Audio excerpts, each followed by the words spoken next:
Olá, nós vamos apresentar hoje o 30 por 30, que é o nosso modelo de conversa sobre os diferentes assuntos ligados à tecnologia, ligados ao nosso mundo de negócios, das empresas de TI do Rio de Janeiro. E hoje nós vamos acolher o Rodrigo Stallone, que é um profundo conhecedor de um tema novo, absolutamente novo e revolucionário, que é o universo cripto.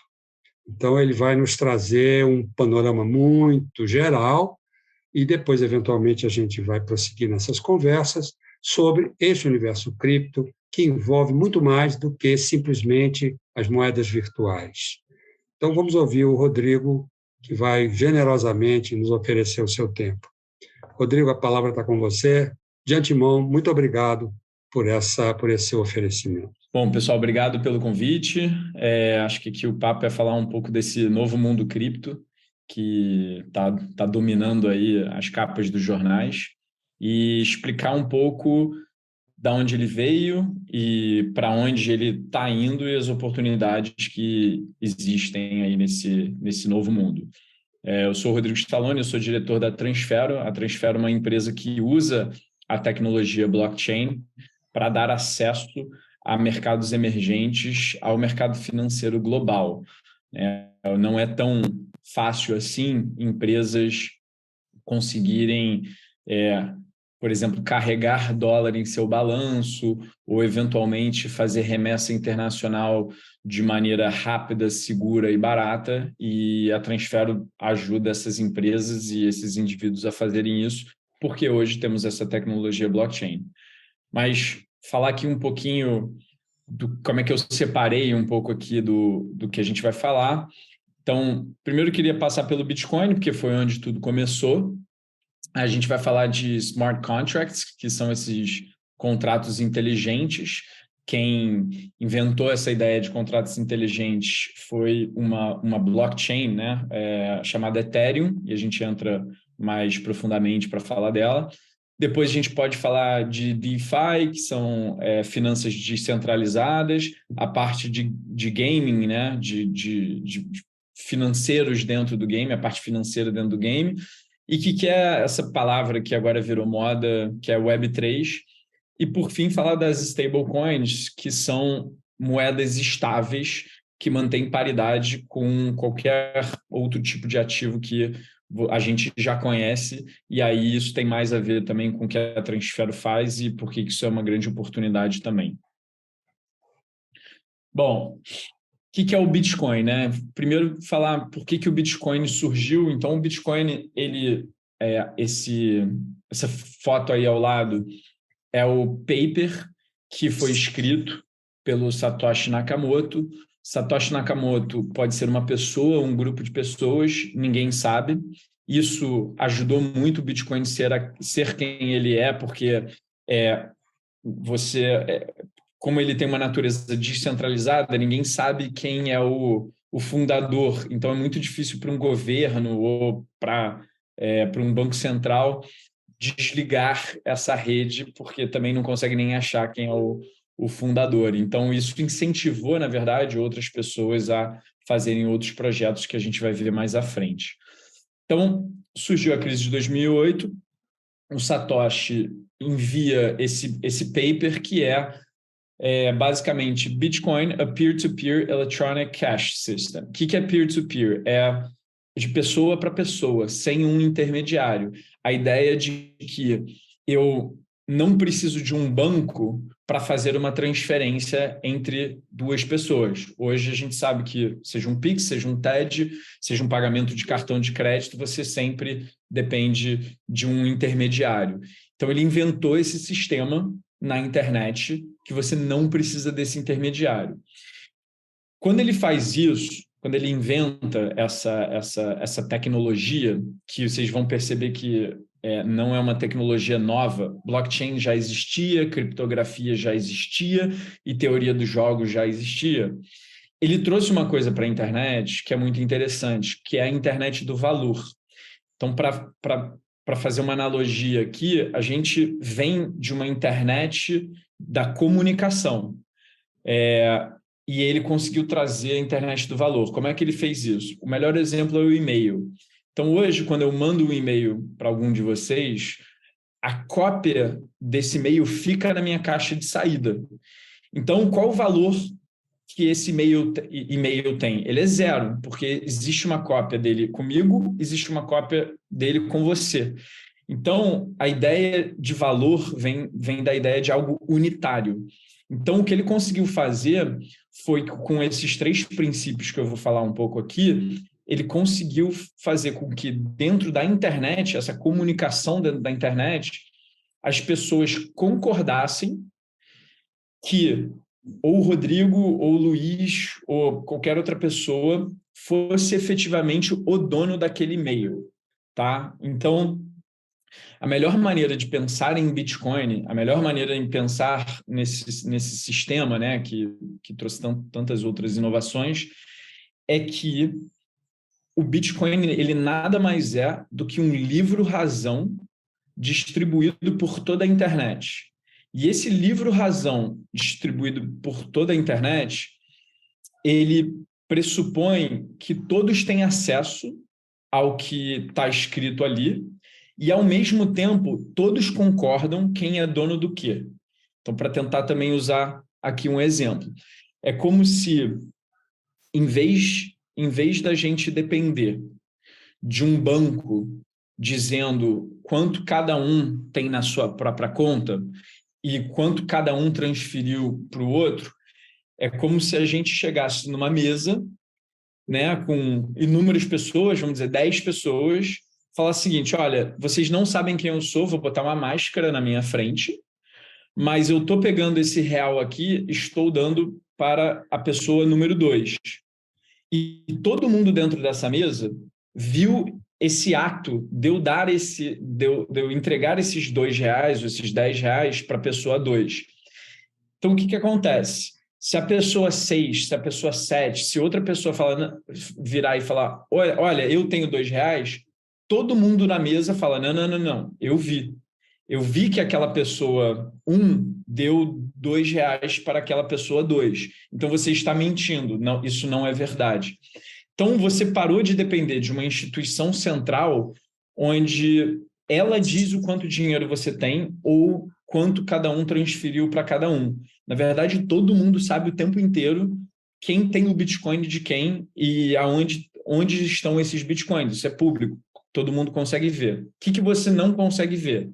Quem é quem. Então, é como se todos nós tivéssemos contas suíças e dentro dessas contas suíças estamos trocando com outras contas suíças. Eu não sei quem está do outro lado, a não ser que a pessoa efetivamente diga, mas a gente consegue trocar esses bitcoins uns com os outros. Então, o primeiro conceito aqui é um livro-razão distribuído, onde o mundo inteiro sabe onde cada bitcoin está o tempo todo.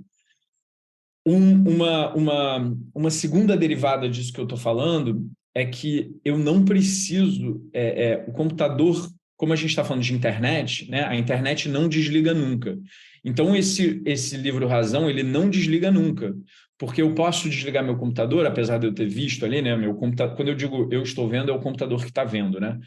Como eu estou vendo, tem alguém no Japão que está com o computador ligado, tem alguém na Estônia que está com o computador ligado. Então, em momento nenhum, a não ser que se desligue a internet, você nunca perde o extrato desse livro. Você nunca perde esse extrato que está indo 24 horas sem parar. Então, você, que nem a internet, você não desliga o Bitcoin. O Bitcoin ele é incensurável. Então, não tem nenhum país, a não ser, né, que, sei lá, você faça que nem a China fez recentemente. Mas, assim, você não consegue censurar o Bitcoin, porque por mais que todos os países o censurem, se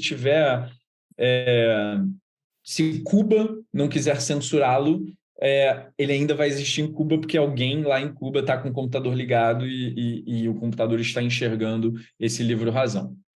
Então, o primeiro conceito para a gente colocar na cabeça aqui é um livro-razão onde todo mundo sabe onde está tudo o tempo todo. A segunda coisa não adianta nada ter um livro-razão se você sabe quem tem o quê e eu posso lá tentar roubar ou se eu não tiver algum tipo de proteção. Então, a terceira coisa que o Satoshi fez, a segunda coisa, desculpa, que o Satoshi fez foi usar criptografia. Então, só para voltar um pouquinho, o consenso distribuído é o blockchain, tá?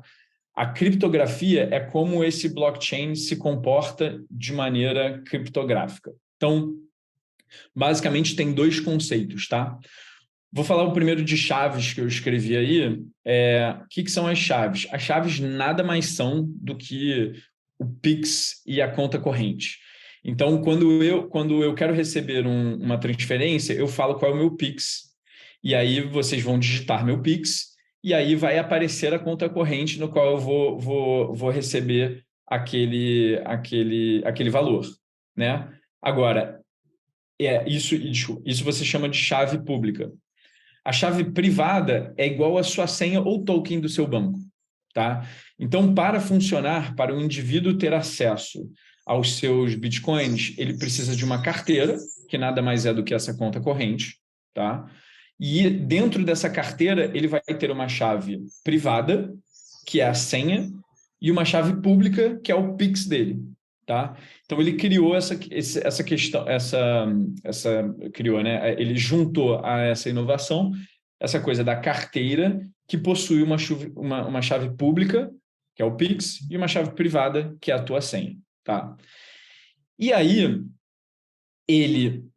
para ele conseguir fazer com que as pessoas tivessem incentivos em manter esse livro-razão atualizado, ele criou uma criptografia que basicamente se chama de hash, né, dessa criptografia, que é o seguinte: acho que todos aqui já ouviram falar que o blockchain são blocos em cadeia. Cada bloco, ele recebe inúmeras transações, né? Eu passei os R$ 2 para o Luiz, eu passei os R$ 10 para outra pessoa, e de 10 em 10 minutos, esse extrato, né, vira um bloco, tá? E aí esses blocos são encadeados. Então, como é que eu incentivo o mundo inteiro a manter esses blocos atualizados?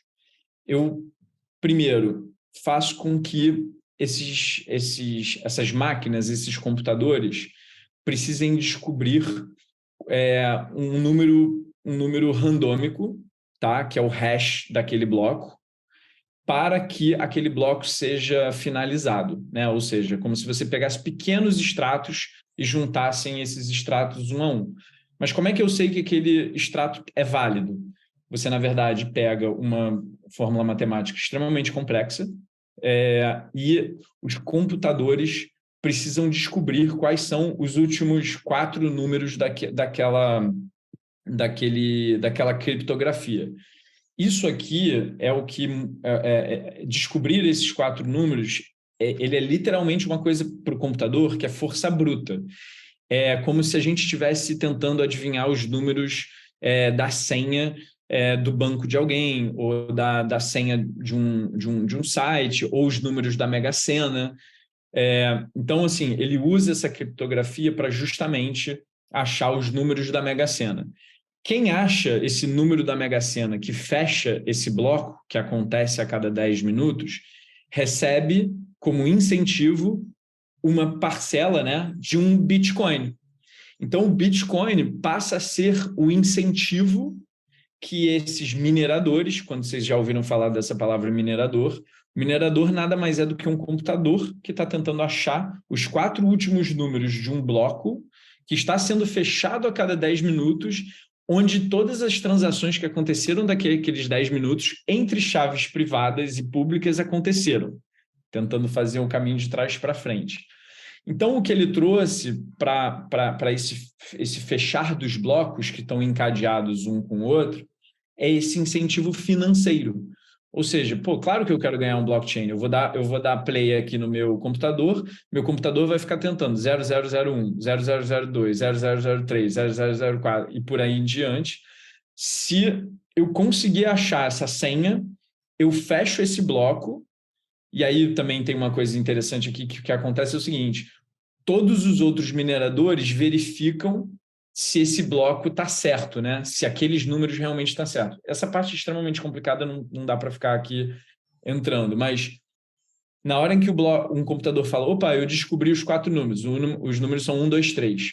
Todos nós, né? Todos nós no sentido do computador do Japão, da Estônia e os exemplos que eu estava dando aqui de mineradores que estão nessas regiões falam, pô, verdade, o computador do Rodrigo foi o computador que deu certo. Então, todos eles concordam em dizer, olha, esse minerador merece os bitcoins.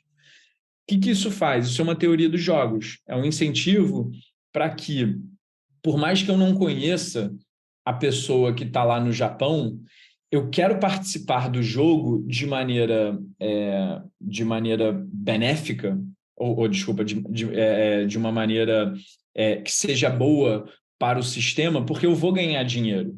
Porque se eu tentar hackear esse sistema e falar, por exemplo, eu sou um minerador aqui, e aí eu mudo uma hash ali dentro do bloco, e aí essa hash ela me deu, sei lá, 10 mil bitcoins, todo mundo lá dentro vai falar, não é você, tá errado, você tentou mudar, você tentou hackear, então não, né, você não vai ganhar esse bitcoin. Então ele conseguiu pegar esses 3 princípios, que é um livre razão distribuído, a criptografia de chaves privadas e públicas e a criptografia de fechar um bloco a cada 10 minutos, e usou a teoria de jogos de incentivo para que todo mundo coopere, mesmo que a gente não se conheça, porque o maior incentivo é você ganhar dinheiro, e aí por isso você sempre vai querer respeitar o sistema, porque é muito caro você tentar hackear o sistema para tentar mudar alguma coisa. Aí, não quero deixar muito complicado, mas só para fazer um parênteses aqui também, como são blockchains, né? Os blocos estão ligados à cadeia, para você mudar qualquer coisa dentro de um bloco que já foi fechado, você precisa mudar todos os outros blocos que vêm anterior a eles. Ou seja, você muda a cadeia inteira e você não consegue validar a sua mudança, né? Que é o que eu estava falando aqui. Então, de novo, se eu quiser hackear aquele negócio, o sistema não me permite. Porque ele fala, não, tá errado. A cadeia de blocos é uma cadeia que respeita essas hashes seguidas umas das outras. Então, é uma coisa extremamente complexa, extremamente complicada, mas que foi uma grande inovação quando pensadas juntas, tá? E aí, o Proof of Work é um pouco essa discussão que existe sobre o uso de energia do sistema Bitcoin, que é como ele é extremamente força bruta do ponto de vista de computador, o que hoje se tem no mundo são galpões enormes que tem só o hardware ali, né? Só a placa que fica girando esses números ali, e isso consome muita energia, tá? Então, o Bitcoin existe essa crítica no Bitcoin por causa disso. Bom, isso foi 2009, né? O Bitcoin começou a girar em 2009, no dia 3/1 de 2009, se eu não estou enganado aqui, ele começou a girar e, obviamente, começou a girar sem valer nada. Ele passou a valer alguma coisa quando 2 desenvolvedores falaram o seguinte, bom, eu quero comprar teu código. Quanto que você quer pelo Bitcoin? Aí ele falou, eu quero R$1 pelo Bitcoin. Ali começou o que eu brinco que é a mão do Adam Smith, que fez com que o Bitcoin hoje esteja valendo aí $18 mil. Mas foram 2 caras que resolveram fazer a troca de um código por dinheiro. Bom, então o Bitcoin funcionou bem e continua funcionando, inhackeável, nunca aconteceu nada desde 2009. Então tem que imaginar aí que é um sistema que está aí há mais de 13 anos, né, funcionando super bem. E aí começaram as grandes inovações. Então, esse cara aí que vocês estão vendo, na direita, chama Vitalik Buterin. Ele é o criador da Ethereum. O que a Ethereum fez, lançado em 2015? O que a Ethereum fez, que foi a grande revolução e que aqui estão as grandes oportunidades desse mercado de blockchain? Ele criou um negócio em blockchain chamado contratos condicionados ou condicionáveis, que são smart contracts. Então, por exemplo, A Ethereum pegou aqui um exemplo, o melhor exemplo da transferência de recursos, tá? E falou o seguinte: agora, em vez de simplesmente eu transferir um Bitcoin de uma pessoa para outra, eu vou condicionar o envio desse Bitcoin a algo que eu quero fazer, que eu gostaria, né? Então, o desenvolvedor, ele, ele pode fazer o seguinte: olha, eu quero comprar uma casa, tá?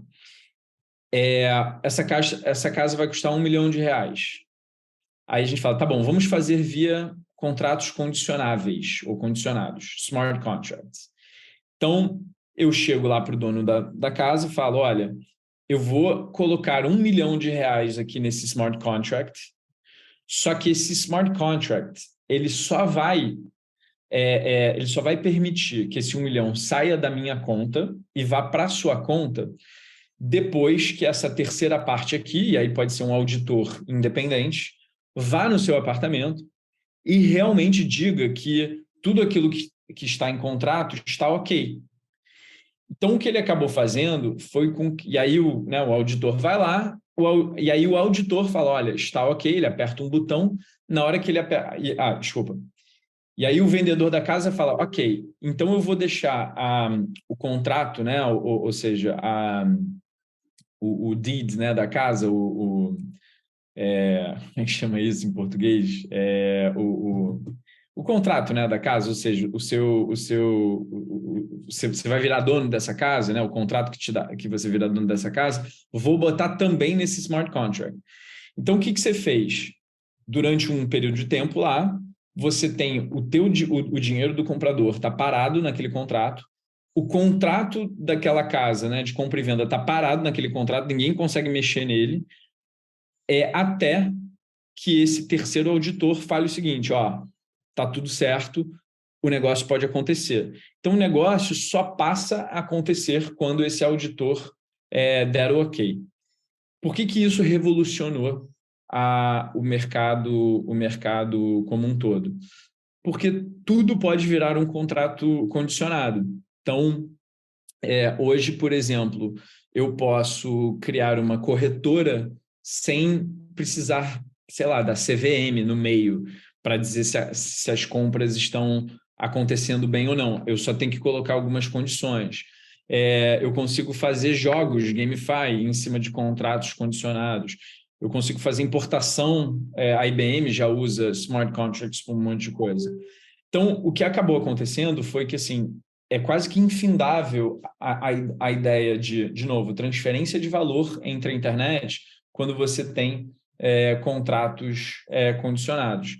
E aí o que eu brinco é que hoje o mundo virou uma grande Apple Store descentralizada. Então, agora, qualquer um pode usar a rede Ethereum, né, a blockchain da Ethereum, para criar um contrato descentralizado, criar lá um aplicativo, né, onde você entra e aí você começa a interagir com esse aplicativo, e nesse aplicativo já estão todas as condicionantes da minha interação com esse contrato. Então, virou um negócio de eu não precisar mais da Apple Store para fazer um jogo, eu não preciso mais de uma Play Store da Google tirando recursos, né, de mim, eu não preciso mais, eventualmente, da IBM para ser para ser a empresa que vai escrever um código, eu não preciso de ninguém. Eu estou efetivamente fazendo aplicativos que vão para a internet e são descentralizados por natureza. Na verdade, quem cria a lei ou quem cria as regras daquele código é um cara que ele vai dar um play e depois ele não mexe mais. É muito difícil ele mexer, ele precisa de um outro tipo de consenso para mexer. Bom, então, qual foi a grande diferença da Ethereum para Bitcoin? O Bitcoin é Proof of Stake. O que é Proof of Stake? Para validar. Agora, tudo. Só voltando um pouco. Então, tudo também acontece nesse ambiente desse livro Razão, todo mundo tem acesso, a gente consegue ver hoje as transferências sendo acontecendo tanto no Bitcoin quanto no Ethereum. Diferença, eles usam Proof of Stake. Proof of Stake nada mais é do que, em vez de eu usar força bruta e aí ganhar Bitcoins em cima disso, o que eu faço é, qualquer eu, por exemplo, posso pegar parte da minha Ethereum, né, do meu token lá, da cripto Ethereum, e eu posso colocar no que você chama de um pool de staking, que basicamente é o seguinte, olha, eu estou disposto a botar meu dinheiro, meus Ethereums, que valem alguma coisa, aqui, para que o mundo possa usar o meu poder computacional para validar o bloco, né, para validar aquele extrato. Quando ele faz isso, se eu for um computador malicioso e eu tente hackear, ele, na verdade, tira todo o meu Ethereum. Então, é meio que assim, cara, você quer ser o validador, né, o contador ou o gerente do banco que vai dar o ok nesse extrato aqui, beleza, bota teu dinheiro aqui para você ser esse validador. Então, ele usou um outro princípio de incentivo para que esses blocos sejam validados. Bom, e aí a gente entra nessa brincadeira por causa do Ethereum, lá de 2015, criou-se várias blockchains também, e cada blockchain tenta resolver um problema diferente. Acho que eu não vou conseguir muito entrar aqui em detalhes do que cada uma resolve, até porque são mais de 200 blockchains diferentes no mundo, mas eles estão basicamente tentando resolver sempre 3 problemas, dos quais eles nunca conseguem resolver todos na mesma velocidade, na mesma proporção, que é segurança, velocidade e descentralização. Então, se você quer mais velocidade, você tem que ser menos descentralizado. Se você quer mais segurança, você tem que ser mais descentralizado. Se você tem que ser mais, desculpa, você tem que ser menos, você tem que ser mais descentralizado, mas você perde velocidade. Então, assim, tem esse tríade de blockchain, de criação de blockchains que é complicado. E aí, falando aqui ainda de smart contracts, tudo que vocês veem hoje, quando se fala de metaverso, NFT, GameFi, DeFi, que são essas palavrinhas de moda, tudo isso é por causa de contratos inteligentes e a ideia de um mundo mais descentralizado. Então, hoje, talvez um dos maiores mercados dentro desse mercado de blockchain é o mercado de DeFi. O que é um DeFi? É uma bolsa, entre outras coisas, pode ser uma bolsa de valores sem dono, mas é qualquer produto e serviço financeiro do qual você não usa um intermediário. Eu quero comprar e vender tokens. Eu posso abrir uma conta na Binance ou na FTX, que é uma exchange, né? Uma corretora centralizada, como o que existe no mundo como um todo. Então, eu preciso ter uma conta, eu preciso ter essa coisa, ou eu posso fazer trades de moedas, de criptomoedas, em finanças descentralizadas. O que eu preciso para entrar numa bolsa de valores sem dono? Eu preciso só da minha carteira, da minha chave pública e da minha chave privada. Então, eu tenho lá meus bitcoins e meus ethereums nessa chave, eu conecto essa carteira nessa bolsa descentralizada e agora eu consigo participar do jogo com alguém que também está fazendo a outra coisa da mesma forma. Tá? Eu não preciso mais de um intermediário para negociar ativos. Então, imagina quantos ativos podem ser negociados dentro de uma bolsa de valores sem dono. GameFi descobriram, então, que agora você pode ganhar dinheiro ao jogar jogos, também pelo mesmo princípio, porque agora essas empresas de games, elas podem criar suas próprias moedas finitas e que têm valor, e que agora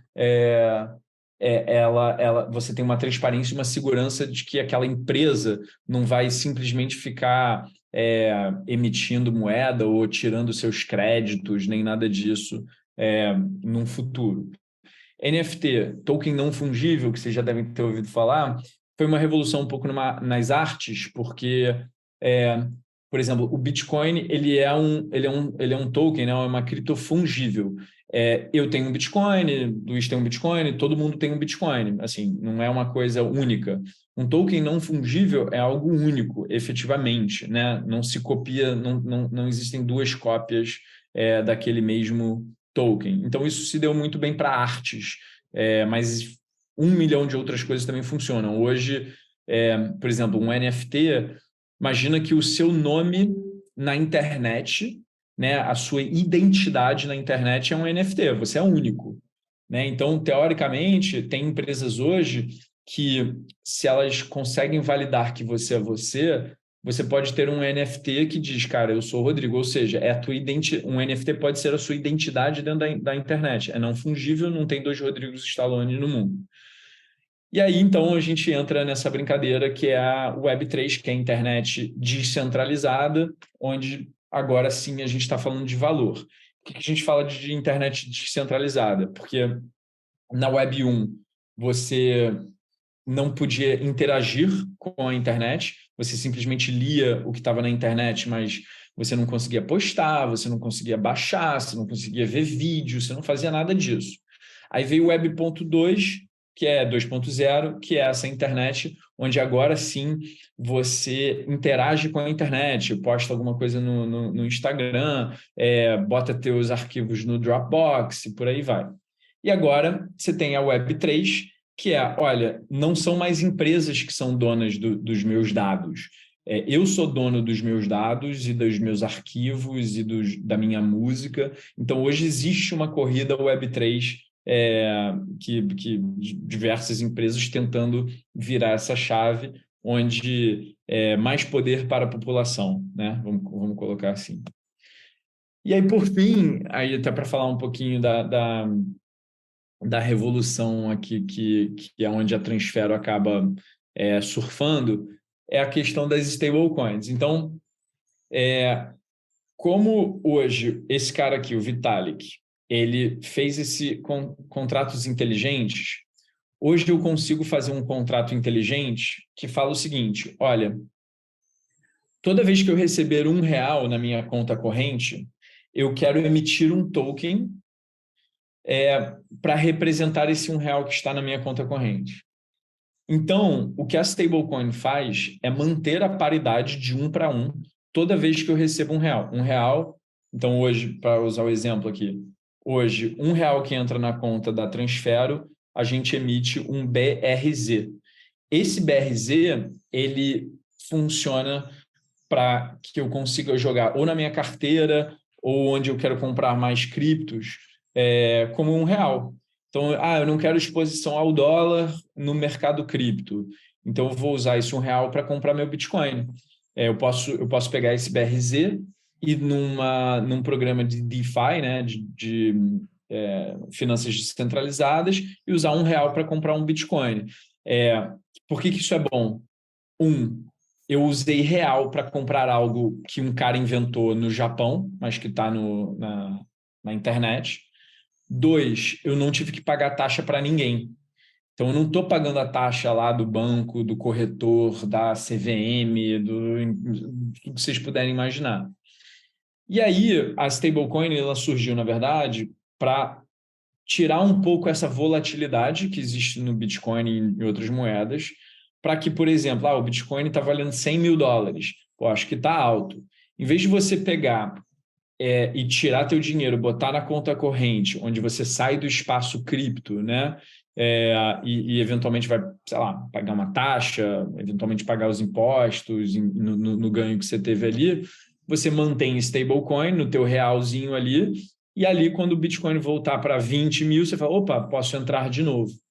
E aí, sobre isso, você trouxe uma outra inovação que bom, se eu quero mandar dinheiro lá para fora, sem tantos intermediários e tantas taxas, eu posso fazer via stablecoin. Então, hoje, a gente tem muita gente que trabalha com a Transfero que faz o seguinte, toma R$1, transforma em BRZ, esse BRZ vira USDT, que é outra stablecoin, só que pareada no dólar, e a pessoa que recebeu o USDT troca o seu USDT por dólar e recebe dólar na casa dela, né? No banco dela. E hoje tem empresas enormes que já fazem isso. Então, tem bancos, na verdade, um dos maiores é o Silvergate, que ele não tem problema em receber stablecoins e fazer essa conversão de dólar, de real, BRZ, dólar, USDT, USDT, dólar. E aí, outra coisa também que é interessante é que hoje, por exemplo, você não pode ter dólar na sua conta corrente. Você não pode ter euro na sua conta corrente. Você pode... hoje o Itaú não deixa você ter isso, nem o Bradesco, nem nada disso. Com as stablecoins, agora o brasileiro está sem precisar ir numa corretora, sem precisar ir para um grande banco, sem precisar de nada, ele agora tem moedas de todo mundo na carteira dele. Ele só tem um BRZ, um USDT, um EURD. Então, isso é uma coisa que é interessante porque você tem liquidez para as moedas. Bom, aí só para terminar aqui, quais são os tipos de stablecoins? A primeira delas é através de um ativo, então R$1 vale um BRZ. Você pode ter também uma stable que pega uma cripto, uma cesta de criptos e vale 1 para 1. Então, eu poderia, por exemplo, ter um projeto que existe, tá? Um projeto de DeFi, que ele pega um pouco de Bitcoin, um pouco de Ethereum, um pouco de não sei o quê, faz uma média e emite uma outra stablecoin, e essa stablecoin está de 1 para 1 para o dólar. E aí o algoritmo dele lá estabelece que, olha, você precisa sempre guardar tantos bitcoins e tantos ethereums a esses valores. É super complicado isso. E tem a algorítmica, que é literalmente um algoritmo mudando os volumes que eles têm de diferentes moedas lá dentro para sempre manter uma paridade de 1 para 1 para o dólar, por exemplo. E aí, acho que vocês podem, não sei se vocês já ouviram falar, mas Terra Luna, que foi de uma empresa que fez uma stablecoin algorítmica, teve lá um erro no algoritmo, o algoritmo não conseguiu sustentar uma venda muito grande da sua stablecoin, e aí ela perdeu esse 1 para 1. Ao perder esse 1 para 1, o mercado falou, opa, ela não é stable. Então, todo mundo começou a vender. Essa perda desse algoritmo levou a uma perda, né, nesse mercado cripto de 40 bilhões de dólares. Então, hoje, os governos estão começando a fazer regulações sobre códigos algoritmos, né, stables algoritmos. E aí, para não fugir desse jogo, para fazer parte desse jogo, hoje a grande discussão é sobre CDBC, que é o Central Bank Digital Currency, que nada mais é do que uma moeda programável. Então, hoje, por exemplo, o Banco Central começa a entender que, bom, se eu tenho um CDBC, eu posso programar que esses reais aqui vão apenas para a Finlândia. E aí, através do meu CDBC, eu sei que só a Finlândia vai receber. Então, você vai ter um controle muito maior do dinheiro, com quem está o dinheiro, para onde está indo o dinheiro. E 2, a questão de ser mais barato para os bancos centrais e para os países, ser mais rápido. Hoje demora 3 dias para você fazer um international settlement, por exemplo. E lastro para que outras empresas como Transfero e tudo mais possam efetivamente criar stables e tornar o mercado mais dinâmico. Então, trazendo mais liquidez, mais volume, mais oportunidade para as pessoas fazerem seus pagamentos, fazerem seus envios de dinheiro para fora. E quando eu digo pessoas, empresas também, né? Grandes volumes e tudo mais. Então, gente, sei que foi muita coisa aqui.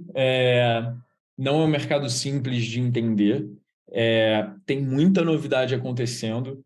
Hoje o mercado está passando por uma consolidação, até porque o mundo está o mundo está muito diferente. E o que a gente possivelmente vai ver no mercado de cripto é o que aconteceu lá em 1995, 98, 99, que é uma consolidação desse mercado, possivelmente uma grande crise desse mercado também, mas que os fortes sobreviverão e essa tecnologia, que é a tecnologia, de novo, que trouxe valor para a internet, continuará aí por muito tempo. Pelo menos é isso que a gente acredita. Bom, obrigado, gente.